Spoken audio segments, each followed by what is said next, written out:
Hey guys, and welcome back to this channel. In this video, I'll be showing you guys how you can turn your basic selfies into a photo shoot on Gemini. So add in your picture, and this is the prompt you're going to want to add. It's like a smoke effect photo shoot, and you're just going to press enter. Oh my gosh, I forgot to add in the tools. Hopefully it understands what it means, but if it shows like a prompt instead, just go to tools and then select create images.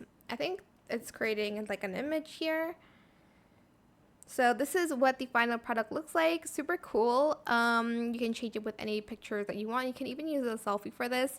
But yeah, that is pretty much it really. I hope it was helpful for you guys. Don't forget to like, comment, share, and also subscribe to this channel. If you haven't done that already, I will put the prompt in the description box down below. If you have any questions about this video, just leave it in the comment section down below. And that is it for this video. Thank you so much for watching. Bye.